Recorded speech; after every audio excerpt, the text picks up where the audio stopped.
And that is why from Genesis to Revelation, we continue to have crisis, even in spiritual environments. Peace when trouble comes, Jehovah sees, Jehovah knows. You are welcome to Ekklesia Peace Network, an initiative for the promotion of the peace of the household of faith. For some time now, we have been talking about the peace strength of the church, and we have explained so many strengths of the church, the inherent strength of the church to model peace to the world. We have discussed the spiritual and the theological strength of the church to model peace to the world. We have discussed the ethical and moral strength of the church to model peace to the rest of the world. We have explained the community strength. We have explained the global strength. We have explained the eschatological strength of the church to model peace to the rest of the world. We are going to be discussing the reasons why we still have conflict in the church. The church, though a spiritual organization, is also a human organization. And in any human organization, we have the manifestation of the flesh, which is an essential part of humanity. And that is why from Genesis to Revelation, we continue to have crisis, even in spiritual environments. What makes difference in all spiritual organizations is spiritual maturity, discipline, and people's determination to please God. It is also important to know that every human organization has social interaction.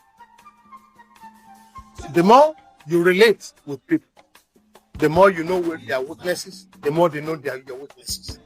The more you find it difficult to cope with their weaknesses, the more they find it difficult to cope with your weakness. And that is why you find it that there are times in the church that a meeting will be going on and somebody will utter some statement and you will say, you'll be shocked that that kind of a statement can come out from the mouth of such a person. It is because you have not known the person very well. Once you know the individual very well, the interaction has exposed the real persons that we have to each other. Another important part of human nature is that we have diverse background and perspective. We cannot see things the same way because we are not brought up the same way. And that is the reason why the concept of unity in diversity is the best for the church. We must also take note that humanity, we are always limited by resources. Now, since resources are limited, even in the church, we struggle for the limited resources. This department wants enough resources. This department wants enough resources. But because the church cannot satisfy everybody, it is possible for it to bring up conflict in the church. What about breakdown in communication? It is an essential part of humanity to communicate. And the more we communicate, the more it becomes possible for communication to break down. And once communication breaks down among humans, it can lead to conflict. Also, as we interact, we begin to have interpersonal issues. I didn't like the way he spoke to me. I didn't like the way he addressed me. He walked by and he ignored me. And things like that. Interpersonal issues. Oh, he does not respect me enough. Whenever I'm talking, he has a way of shutting me down. Those are interpersonal issues that are that essential part of human nature. And therefore, in that display of humanity, some people feel unrecognized. Some people feel unengaged, and some people feel unhappy in the church, and all of them have the capacity to lead to crisis.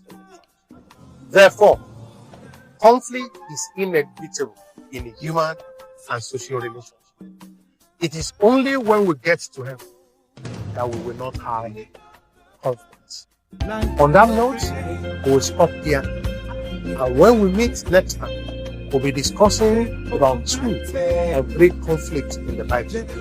How we treat it. I say shalom until we meet again.